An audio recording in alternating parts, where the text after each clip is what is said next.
Pessoal, estamos de volta. Vamos resolver agora, conforme eu disse, o exercício 3, que é o exercício da fórmula de Bhaskara, ou seja, de resolução de uma equação do segundo grau. Pensamos um pouquinho sobre isso, vou mostrar aqui o enunciado do exercício, conforme ele foi feito, né, para você entender o que foi pedido. Bom, ele pediu o seguinte: construa um algoritmo para ler os coeficientes A, B e C de uma equação do segundo grau e, se o delta for maior ou igual a zero, calcular e imprimir a raiz da equação. Caso contrário, se o delta for negativo, eu vou imprimir uma mensagem chamada não há solução real. Então, na verdade, o que ele quer que você faça nesse momento é pensar o seguinte, e eu sempre falo isso com os meus alunos: antes de você partir para o código em si, pensa o que foi pedido. Eu já sei resolver equação de segundo grau, é simples, eu preciso da fórmula de Bhaskara e resolvo. Mas pensa um pouquinho agora em termos de programação.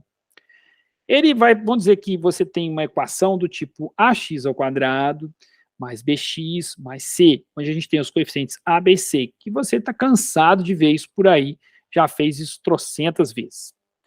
Nós vamos pedir para o usuário quais são, quer dizer, os coeficientes a, b e c.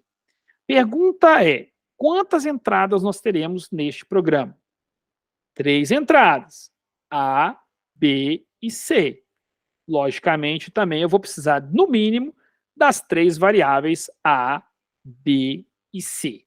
Ok? Então, necessariamente, eu estou pensando o programa inicialmente, né, pensando que eu vou precisar de as variáveis A, B e C, né? E aí resta a pergunta: o A, o B e o C vão ser inteiros, vão ser booleanas, vão ser, sei lá, né, enfim, caractere? Se a gente pensar pelo lado que a gente aprendeu da matemática, né, a gente poderia você deve ter visto uma equação do segundo grau, tipo assim, 1/2 de x ao quadrado, então 1/2 de x é 0,5, então é um número float. Então, o A, o B e o C vão ser do tipo float. Eu vou ter que fazer, né? Esses 3 podem receber números floats. Primeira coisa é essa. Segunda coisa que eu tenho que pensar é o seguinte: eu vou precisar de uma outra variável para calcular o delta. Porque o delta, a gente já sabe até a fórmula, que é b ao quadrado menos 4ac. Mas não é isso que eu estou preocupado. Eu vou precisar de uma variável delta, principalmente porque eu também quero saber se o delta L é maior do que zero, para que eu possa dar sequência na minha equação, e se o delta não for, né, maior do que zero, ele não vai deixar com que eu resolva esse problema. Então, eu também vou precisar de uma variável do tipo delta. Pergunta: delta também é float inteiro? Que delta também vai ser float. Lembrando que delta pode ser zero. Então, eu só vou colocar uma mensagem, conforme o programa mandou, de que não posso continuar, de tipo assim, que as raízes não existem raízes, se o delta for menor do que zero. Mas se ele for maior ou igual a zero, ok. O programa pediu para que você calculasse também as raízes. Eu sei qual é a fórmula das raízes. Menos b, mais ou menos, raiz quadrada de delta sobre 2a. Não importa isso. Eu quero saber quantas raízes. 2 raízes. Que posso chamar de x1, x2, não importa. Que a gente chamava de x' x duas linhas, né? X1 e x2 talvez seja aqui mais significativo. E é do tipo quê? Do tipo também float, perfeito. Então nós já decidimos aqui, verificamos antes de colocar a mão na massa, mesmo de desenvolver o programa, que nós vamos ter as raízes A, né, as variáveis A, B, C, delta, x1 e x2 do tipo float. No princípio, eu acho que não precisamos mais de nenhuma variável. Então, vamos pôr a mão na massa e vamos colocar esse programa para poder fazer. Agora, vamos desenvolver o código disso. Vou compartilhar aqui a tela para vocês do Online GBD.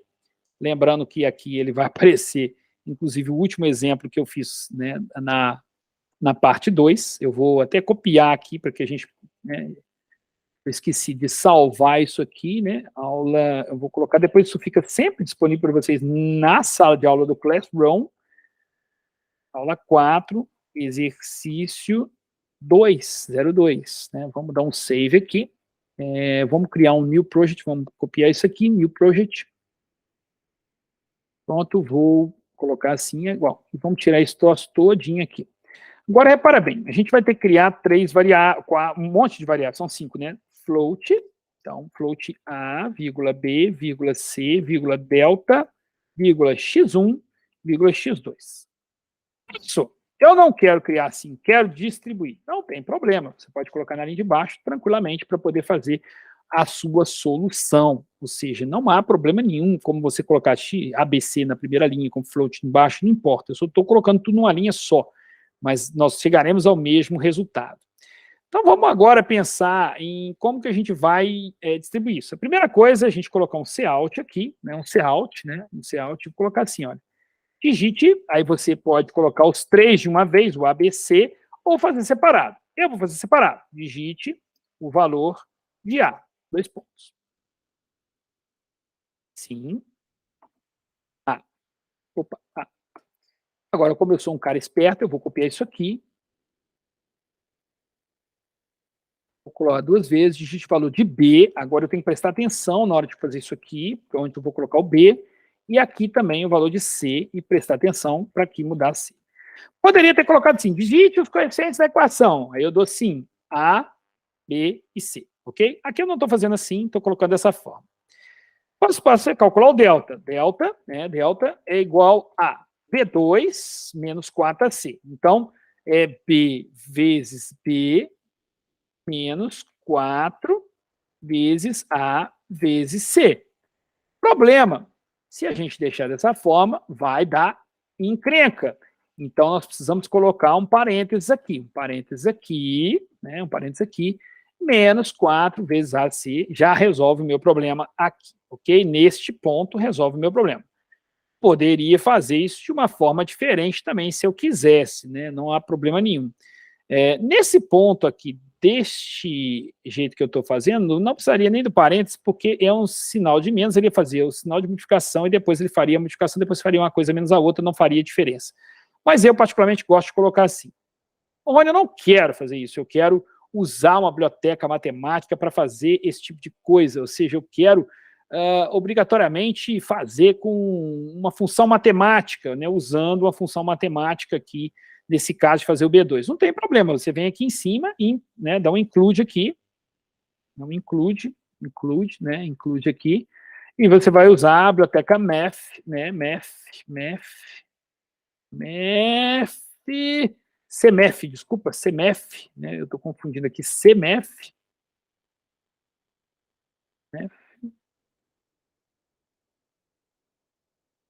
CMF aqui, ok, e aí eu quero colocar assim, por exemplo, poll, né, usar o poll de alguma coisa. Enfim, vamos pensar da seguinte maneira, né, a gente pode colocar dessa forma ou fazer de outro jeito. Eu vou fazer conforme o B2, tá? Mas não vou preocupar com isso por enquanto aqui não. Eu vou precisar daqui a pouco dessa biblioteca de um jeito ou de outro.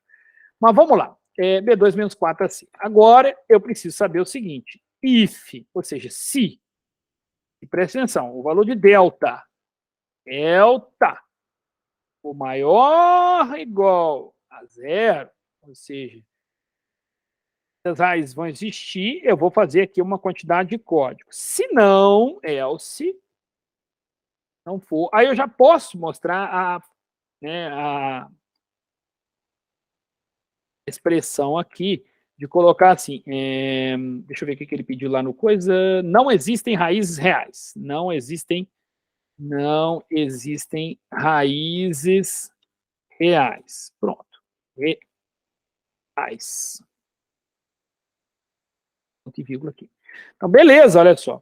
Então, eu já sei que se o delta for maior ou igual a zero, ou seja, né, se o cálculo aqui for maior ou igual a zero, que eu nem estou usando um E, só estou colocando assim, eu vou fazer esse segmento. Se não for, eu já vou mostrar a solução lá para vocês embaixo, né, da forma que eu preciso fazer ali, ok? Então, agora a gente precisa calcular aí as raízes da equação, né? Então, para poder calcular as raízes da equação, nós vamos calcular o x1 é igual a menos o B mais, vamos botar mais, aí vem o raiz quadrada, e aí necessariamente para eu calcular a raiz quadrada, eu vou precisar da biblioteca de matemática para poder resolver isso, né? Então, eu vou ter que dar um include aqui, include, ok, um include.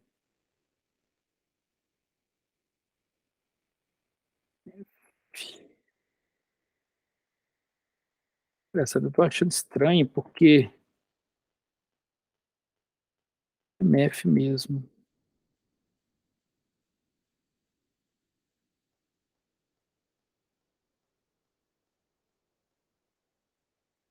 É MF, né, em C.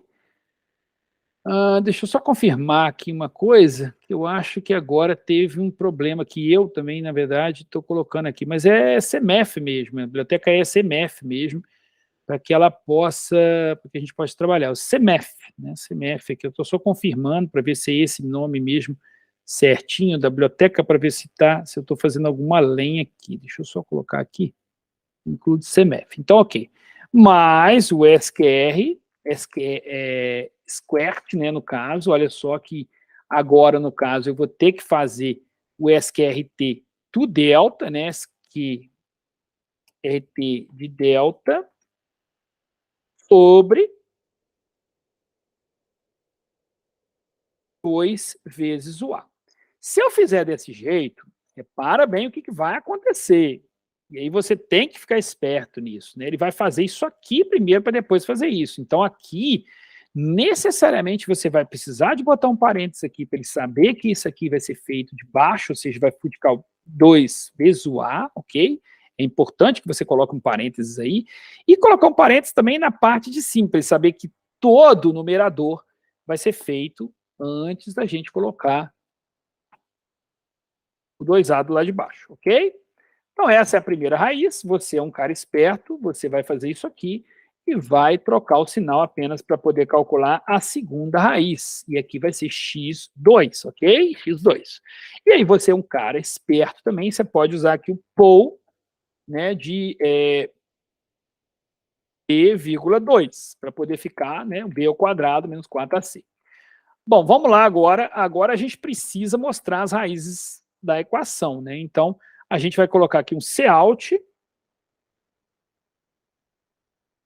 raízes da equação, 2 pontos, x1 igual, vou botar assim, né? Igual x1 e x2 igual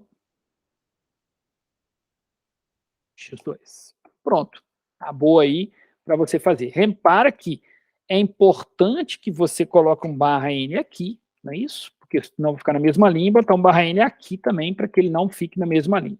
Ok? Ok, ok. Não é isso? Deixa eu pegar um exemplo de uma equação do segundo grau aqui, para que a gente possa usar como exemplo aí. Vou pegar aqui esta aqui, por exemplo, que é... Deixa eu pegar uma aqui. Deixa eu ver aqui. Por exemplo, x ao quadrado menos 6x mais 5, né? Ao quadrado mais 6x mais 5. Eu não sei se temos aqui... temos aqui um testar o algoritmo com A igual a 1, B igual a 5 e C igual a 4. São esses os exemplos que foram colocados aí na apostila. Vamos rodar aqui. Pois então, ele falou que o A é 1, o B é 5 e o C é 4. Então, é 1, 5, 4. Então, entre as raízes da equação é menos 1 e menos 4. Resposta, né, é menos 1 e menos 4. Exatamente o que eu acabei de falar. Vamos testar com uma outra, que é 1, menos 6 e 5. 1, menos 6 e 5. Vamos lá. 1, menos 6 e 5. Essa equação 5 e 1, perfeito. Vou chutar valores aqui agora. Provavelmente, né? Vamos botar aqui 2, 7, 9, por exemplo, não existem raízes reais. Possivelmente o delta deu negativo, né? Então, desta forma, a gente viu aí o exercício, né, sendo executado e está funcionando perfeitamente, ok? Bom, para a gente continuar agora, nós vamos fazer um teste de mesa, que é uma execução, vamos dizer assim, do programa, né, de uma forma passo a passo, né? Então eu vou tirar a tela aqui e vou acompanhar com vocês pelo slide, e a gente sempre vai colocar o teste mesa para acompanhar com vocês via tela. Nesse vídeo em sala a gente faz pelo quadro mesmo. Vamos dar uma olhadinha aqui agora nas estruturas para acompanhar com o teste de mesa. Vamos lá. Nós temos aí o teste de mesa. Deixa eu tirar uma coisa aqui. O teste de mesa, gente, ele ajuda você a entender um pouco melhor como é que funcionam as coisas aqui dentro, né, do programa. Eu estou fazendo teste de mesa deste programa que foi feito agora há pouco, né? Então, o teste de mesa aqui, que é esse programa que está aqui, ele é um pouquinho diferente do meu, porque aqui ele pediu para poder colocar os coeficientes, eu fiz uma linha para cada uma, aqui ele pediu todos os coeficientes, e você vai digitar todos de uma vez. Comecei o programa na primeira linha, essa linha eu não vou colocar, ele vai começar na linha 4, no int main, então coloquei a linha 4 e verifico quais são as minhas variáveis, A, B, delta, x1, x2, e aqui a gente tem uma condição, que é uma coisa nova que apareceu no teste mesa, e se eu precisar de fazer. Então está todo mundo ainda com, entre aspas, lixo na memória, eu não sei qual é o valor que está lá, e aí eu vou trabalhar agora com esses números aí. Bom, deixa eu só diminuir um pouquinho a luz aqui, porque está muito forte. Bom, vamos continuar aqui, então. Passei, depois do int main, eu vou passar para essa linha aqui, né? Todos os variáveis foram definidas. Eu não vou considerar esta linha. Agora eu coloquei CIN, A, B, C, e a gente está considerando aqueles valores que foram passados aqui em cima do slide. Então, da linha 4, eu vou colocar a linha 8 para cá. Não é que eu vou para a linha 8, eu vou passar pela linha 6, passar pela linha 7 e vou executar a linha 8. Então, onde está o A? Vai ser 1, que eu digitei, o B, 2 e o T, 4. Repara que aqui em cima, olha, o teste foi feito com 1, 5 e 4. Então, eu estou seguindo a mesma linha, 1, 5 e 4, e as demais variáveis não. Vou fazer a linha 9, o delta meu vai ser B2 menos 4AC, né? Eu vou calcular isso aí, então o B2 é 5 ao quadrado é 25, menos 4 vezes 1 vezes 4, 4 vezes 4, 16, 17 vai dar, no caso vai dar 9 mesmo, a diferença vai dar 9, né, que vai dar 17, 25, não exatamente 9, né, então no lugar do delta eu coloco 9, ok? Ainda continuo com x1 e x2 não. Agora eu vou testar. If delta maior do que zero, o delta deu 9. Então, o if delta maior do que zero, o delta é maior do que zero, isso aqui é verdadeiro ou é falso? Ah, então eu coloco na condição, é verdadeiro. Se é verdadeiro, eu vou entrar aqui dentro. Ó. Se fosse falso, eu ia para cá, ó. Mas é verdadeiro. Então, eu vou para a linha 11 e depois eu vou executar a linha 12. Vamos dar uma olhadinha. Na 12, eu pego o x1, faço o cálculo, menos b, raiz quadrada de delta sobre 2a, automaticamente já vai dar menos 1 o cálculo. Faço a próxima linha, 13, deu menos 4. E mostro lá as raízes, né, da equação. Depois eu vou lá para a linha 20, né, dei para 14, e depois eu mostro a linha 20, ok? A linha 20, e aqui, né, está aqui a linha 20, ok? Bom, agora... esse é o teste de mesa que você deveria fazer. Lembrando que aqui embaixo ele vai mostrando, ó, digite os coeficientes, eu esqueci de falar, e se as raízes apareceram aqui embaixo. É porque nesse caso não apareceu, não existem raízes reais. Eu esqueci de falar que cada vez que aparece um cout, você tem que colocar nesse quadradinho aqui embaixo, ok? Agora ele pediu para você fazer uma função que recebe como parâmetro um número inteiro e imprima se esse número é par ou se ele é ímpar. Em seguida, fazer um programa que leia o número inteiro do teclado e chame a função. Fazer o teste mesa com valor 4 e outro com valor 5. Vamos parar um pouquinho, vamos pensar um pouco sobre esse exercício. Ele quer que você faça uma função. Então, eu não vou ter dentro, conforme a gente está fazendo aqui, todos os exercícios até agora, né, o código inteiro dentro do int main. Eu vou ter que deslocar isso para uma função. Ele quer que você faça uma função que vai receber como parâmetro um número inteiro. Então, provavelmente, com certeza, o parâmetro é um número inteiro ainda por cima. E essa função vai testar se esse número ele é par ou se ele é ímpar. Se esse número é par ou se é ímpar. É isso que ele está pedindo para fazer. Então, no int main, eu estou fazendo com vocês, primeiramente, pensando como vai ser, né, o programa. Eu vou pedir para o usuário, digite um número, vou chamar essa função, e passando esse número vai ser testado se ele é par ou se é ímpar, e vai imprimir lá se é par ou ímpar. Vem a pergunta, o exercício falou para mim que a função, presta atenção, a função que receba como parâmetro o número inteiro, imprima se esse número é par ou ímpar. Então, a função vai imprimir se o número é par ou ímpar. Ela não tem retorno, ela mesma vai imprimir. Então, daí você já tira também que a função é uma função void. Posso fazer com retorno? Pode, mas vai te dar mais trabalho. E, a princípio, do jeito que está escrito, a gente tem que fazer com uma função do tipo void, ok? Então, vamos mão na massa para a gente fazer aqui o que foi pedido. Vamos parar essa apresentação, vamos abrir online GDB para que a gente possa fazer aí esse exercício, né? Lembrando que este aqui eu não fiz ainda, aula 4, exercício 02. Depois eu acerto essas coisas. Vamos copiar tudo aqui, vamos criar um new project, né? Vamos colar aqui e vamos dar uma olhada nesse troço todinho que sai fora. Bom, se eu vou fazer a função, aí entra aquele detalhe. Eu posso fazer a função, né, declarando ela, escrevendo ela depois no int main, ou fazer ela de uma vez. Então, eu, no caso aqui, já vou fazer ela no começo. Mas eu vou começar a fazer o programa pelo int main mesmo, tá? Pelo int main. Na verdade, não. Vou fazer a função primeiro. A função, para mim, não vai retornar nada. Outra coisa, eu não vou precisar do intmath, né? Não precisa, porque eu não vou importar nenhuma biblioteca específica matemática para fazer nada aqui. Então, eu vou colocar void, ok, void, verifica número. Vou colocar verifica número, ok? Verifica número. Lembrando que essa função vai receber um int num, ok? Eu vou chamar de num, ok? Num. Vou colocar assim, ok, verifica número.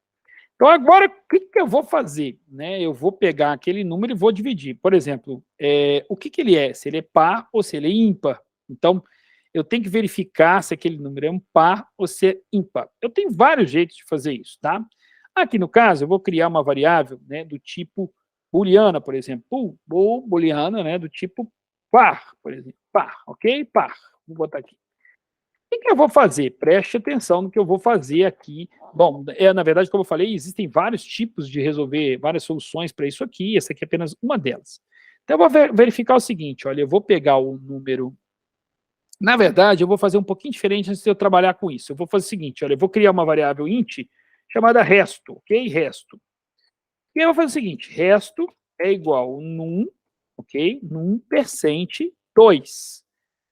Por que eu estou fazendo isso? Porque se eu pegar um número e dividir por 2, e se o resto for 0, eu sei que aquele número é par. Se não for 0, ele é ímpar. Então, agora, beleza, eu já sei isso. Se eu dividir um número por 2 e verificar qual é o resto, eu vou saber se ele é par ou se ele é ímpar. Então, a primeira coisa que eu vou fazer vai ser if, preste atenção, resto, né? Se o resto, preste atenção, hein? Se o resto for 0, 0, né, eu vou escrever aqui um cout, porque a função já vai colocar para mim isso. Eu vou colocar o número, aí eu vou firular um pouquinho aqui, o número num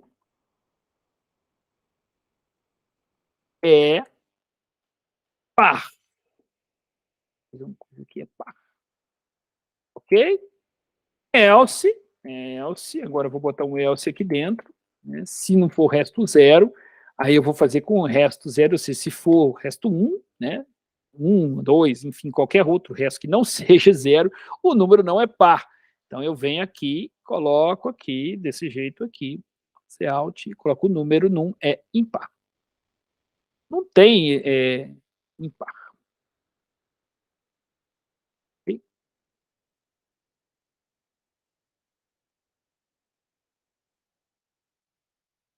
Pronto, a função acabou. Não, como é void, a princípio não tem retorno, né? Então não precisa eu escrever o retorno aqui para ela. Agora aqui embaixo, no int main, eu vou dar um cout, né? Cout. Antes eu preciso definir também uma variável, mas eu já estou aqui colocando, ó, digite um número, dois pontos. Vamos colocar aqui que seria... deixa eu só ver se ele pediu para ser um número inteiro, uma função que receba como parâmetro número inteiro, é um número inteiro. Então, se é um número inteiro, a gente vai colocar aqui int número, vou colocar número, digite um número, ok? Aí eu vou dar um sim. Número. If nada, eu vou chamar essa função aqui, ó. Verifica número e acabou. Né? Só vou chamar ela depois que eu verifica número, passando o número. Passando o número. Então, ó, eu venho, digito a função e passo o número. Acabou. Praticamente é isso que vai acontecer aqui. Vamos dar uma olhadinha, então, para ver se esse treco vai funcionar? Vamos dar uma olhadinha. Run. Opa, eu errei aqui que faltou ponto e vírgula. Ninguém me falou que faltou ponto e vírgula. Vamos lá. Número 5, por exemplo. 5, eu dei um enter. O número 5, ele é ímpar, porque eu dividi, deu resto. Dividi por 2, deu resto. 1. Então, 1, ele é diferente de 0, então é 0. Então, ou seja, ele é ímpar. Vamos botar um número aqui bem grande, aqui, 1246, por exemplo. Ó. Este número é par, porque eu dividi por 2 e deu resto 0. Então tá aí, beleza, o programa foi feito. Lembrando para você que se você quiser mudar essa forma de escrever isso aqui, você pode deslocar essa função para baixo do int main e definir ela aqui em cima. Né? É importante que você defina. Se você fizer assim, você vai ter que definir ela aqui em cima. Vai funcionar do mesmo jeito, né? Não há problema nenhum. 56, olha só, é par. Né? E, por exemplo, 65 é ímpar. Dessa forma, eu declaro a função primeiro, depois eu escrevo ela. A forma que eu fiz, um pouquinho diferente, eu vou deixar ela, vou voltar aqui, fazer, é escrever a função por cima e depois a gente vem por baixo chamando ela. Então, fica a seu critério qual é a melhor forma de você fazer. Ele não falou nada. A única coisa que ele disse no exercício é que a própria função ia imprimir. Se ela vai imprimir, não tem retorno, então poderia ser void. Se você quisesse fazer com retorno, você verificaria o número, retornaria, por exemplo, uma variável do tipo booleano, que seria verdadeiro ou se seria falso. Né? Então, no caso aqui, por exemplo, se o resto for 0, você atribuiria uma variável, um valor como sendo verdadeiro, e aqui um valor como sendo falso. E aqui embaixo você teria que fazer o check aqui embaixo de verificar se ele é par ou se é ímpar, ou seja, daria mais trabalho. Mas como ele falou assim, tudo bem. Ok? Então, beleza, né? Que bom. Vamos continuar aqui a nossa aula, ok? Nossa aula aí. Vamos voltar lá para os slides para que a gente possa fazer isso aí. Então, a estrutura, né, dessa condicional é sempre assim, tá bom? A gente tem uma estrutura parecida com isso, a gente vai checando com if, com else, etc., e a gente vai conseguindo fazer as coisas que a gente precisa fazer, comparando as coisas que a gente vai fazer. Se você é da área de TI, pode ter certeza, você vai encontrar um monte de if, de else if, que nós vamos falar aqui também, num programa. Tá? Existem vários. É um programa baseado muito em condições, ou seja, tudo é baseado em condições. Um programa que você for fazer, por exemplo, bancário, né? Vamos supor que você está com o aplicativo para poder fazer uma conta, né, uma compra no seu cartão de crédito, o seu limite, por exemplo, é 1.000, você está com o limite estourado de 900 e quer fazer uma conta de 200. Então, ele vai checar que você só tem R$100 de limite, então ele vai ficar, olha, se a compra, né, for superior ao limite, não deixa fazer. Então, aparece uma mensagem para você falando que o seu limite não permite que aquela compra seja executada. Então, ou seja, é uma coisa do seu cotidiano, né, que você vai ver isso muito em aplicativos, em sites, enfim, uma série de aplicações na vida cotidiana computacional também, certo? Enfim, é isso que a gente tem para poder dizer aqui. Daqui a pouco eu volto com uma quarta parte.